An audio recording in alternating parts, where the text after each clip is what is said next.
વેકેશનમાં બાળકે કરવાની પ્રવૃત્તિનું ટાઈમ ટેબલ સ્કૂલના ટાઈમ ટેબલ કરતાં વધારે ટાઈટ હોય છે. રાહ જોતી હોય છે મમ્મીઓ, ક્યારે વેકેશન પડે નાનો હવે હું પેલું બનાવી દઉં સર્વગુણ સંપન્ન.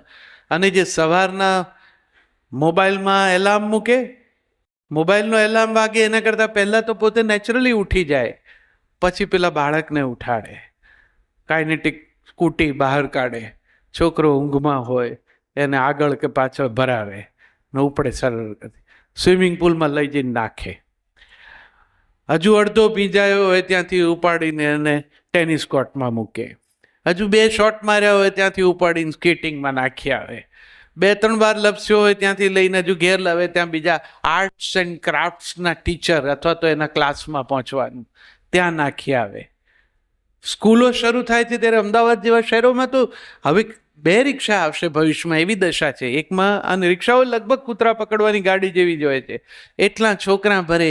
બીજામાં પાછળ દફતરો આવશે અને એ લઈ જઈને નિશાળમાં નાખે છોકરાને, સાંજે છૂટે ત્યાં પાછા ઊભા હોય, પાછા બીજા કોઈ વર્ગોમાં લઈ જઈને નાખી આવે છોકરાને.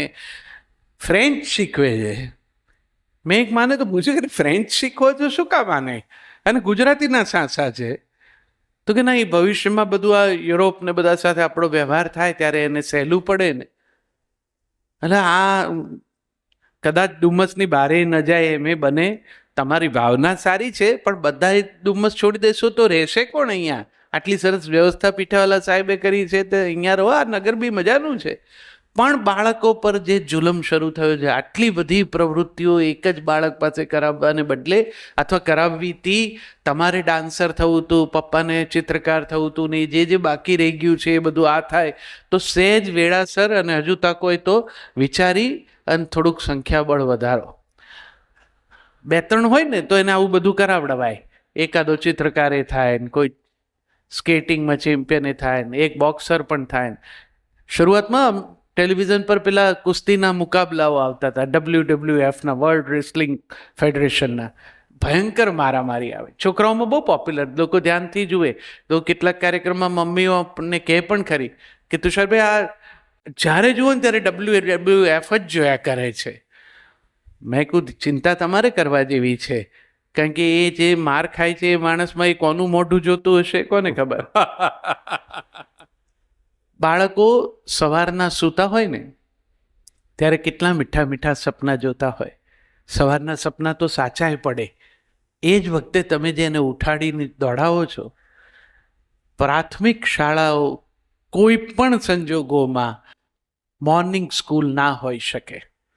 1 થી 7 ધોરણનું બાળક શાંતિથી સૂઈ એની અનુકૂળતાએ ઉઠી અને પછી જો શાળાએ આવે તો એની સ્વસ્થતા એ શિક્ષણમાં ઉપયોગી થાય.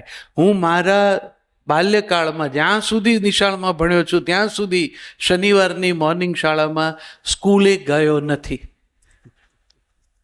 એકે વાર નથી ગયો સ્કૂલમાં. અને નંબર 2, આ શિક્ષકો છે અને વિદ્યાર્થીઓ છે, એમ સામાન્ય રીતે હું એવું કહું નહીં, કારણ કે મારી મમ્મી શિક્ષક, મારા પપ્પા શિક્ષણના ક્ષેત્રમાં, પણ છતાં એને કારણે જ કદાચ મેં કોઈ દિવસ સ્કૂલનું લેસન કર્યું નથી. મારા પપ્પાએ મારી નોટની પાછળ એક ચિઠ્ઠી લખી, ચિરંજીવી તુષારે ગૃહ કાર્ય કર્યું નથી દુર્ગેશભાઈ. એટલે મારા શિક્ષકને હું એ બતાડું. પછી એમણે મને સામેથી કીધું હતું કે તુષારભાઈ આ હવે મેં વાંચી લીધી છે, હવે ગૃહ કાર્ય લાવો ત્યારે એ બતાડજો. આ તો ખ્યાલ આવી જ ગયો છે. અને મેં એમને કોઈ દિવસ ખોટા ન પડવા દીધા. મારા પપ્પા એમ માનતા કે શાળાનો સમય એ બાળકનો, એ શાળાએ બરોબર રીતે એને સજ્જ કરવા માટેનો જ. ઘરે આવ્યા પછી જે ગૃહ કાર્ય કરવાનું છે મારે પિતા તરીકે કરવાનું છે બાળકની સાથે, જે હું કરું છું. પરિણામ સ્વરૂપ મને કોઈ દિવસ વાંધો નથી આવ્યો. હું જે કંઈ ઘડાયો છું એ આવી સો કોલ્ડ અધૂરિયાપટવાળી શિક્ષણ પદ્ધતિમાં મારી રીતે ઘરકામ કર્યા વગર ભણ્યો છું, અને આરામથી ચાલી ગયું છે, રોડવાઈ ગયું, કોઈ વાંધો ના આવ્યો. કેટલીક વખત આપણે કેટલાક ધારણાને કારણે આવી ગયેલા નિર્ણયો ઉપર જીવતા હોઈએ છીએ. મારા દીકરાને મેં એવી સ્કૂલમાં ભણવા મોકલેલું જ્યાં આવું બધું ઘરકામ ને એવું બધું નહોતું. એટલે 4 ધોરણની સ્કૂલ સુધી એ આનંદથી રહ્યો, ખૂબ રમે. એને સ્કૂલમાં રજાના દિવસે પણ જવું હોય, પણ 5મા ધોરણથી એ સ્કૂલમાં આગળ ધોરણ નહોતું એટલે રેગ્યુલર સ્કૂલમાં મૂક્યો, પ્રતિષ્ઠિત સ્કૂલ અમદાવાદની. અને પહેલા જ દિવસે પેલા વર્ગના શિક્ષકે કીધું બધાએ શિસ્ત જાળવવું જોઈશે વર્ગમાં. એણે ઘેર આવીને મને પૂછ્યું કે આ શિસ્ત એટલે શું જાળવવાનું છે. ત્યારે જ હું વાલી તરીકે ચોંકી ગયેલો કે આ સ્કૂલમાં એને ગડબડ તો થશે. પછી એ સ્કૂલમાં એક દિવસ વક્તૃત્વ સ્પર્ધા અને એમાં ટેલિવિઝન જોવાના ફાયદા અને ગેરફાયદા એ વિશે બોલવાનું. અને આ દીકરો મારો, અમે ઘરમાં એને ટીવી આરામથી જોવા દેતા હતા એટલે એને ટીવી જોવાના ફાયદા ઉપર સરસ વક્તવ્ય આપ્યું. બધા બહુ ખુશ થયા.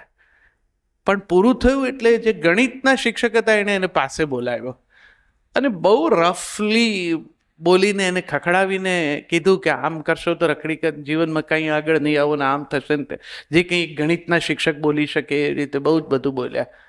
એટલે ખૂબ રડતો રડતો ઘેર આવ્યો. એણે એની મમ્મીને કીધું, એની મમ્મીએ મને કીધું એટલે હું નિશાળે ગયો એમના શિક્ષકને મળવા. પણ વળી મારા અને શિક્ષકના બંનેના ગ્રહો સારા એટલે અમે ભેગા ન થઈ શક્યા. અને મેં એના આચાર્યને કીધું કે તમે મને એનું સ્કૂલ લિવિંગ સર્ટિફિકેટ આપી દો. આચાર્ય મારા મિત્ર હતા, મારાથી પરિચિત હતા. મને કીધું શરબી થયું શું? મેં કહ્યું ના, તમારા શિક્ષક એવું માને છે કે મિતાઈ આગળ નહીં આવી શકે, આ ગણિતને ટીવી વિશે આવું બોલ્યો હતો.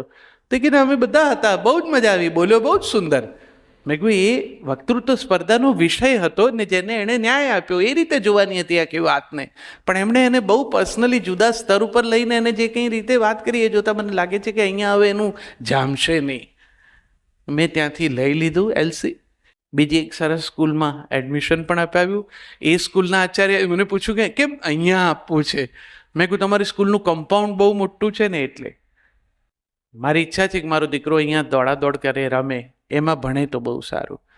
મિતાઈ અત્યારે એ રેડિયો મિર્ચીનો ગુજરાતનો ક્રિએટિવ હેડ રહ્યો છે અને એ છોડી દઈ અને હવે ફિલ્મો લખે છે. આ લવની ભવાઈ, શરતો લાગુ એ ફિલ્મો એણે લખી છે. ગુજરાતી મીડિયમમાં ભણ્યો છે, ઇંગ્લિશમાં કામ કરી શકે છે. એટલે બીજી એક ચિંતા વાલીઓની પાસે મારી એ પણ છે કે આ માતૃભાષા જેમાં હું બોલું છું, તમે સાંભળો છો અને આનંદ કરો છો, એનું ગૌરવ બોધ રાખજો.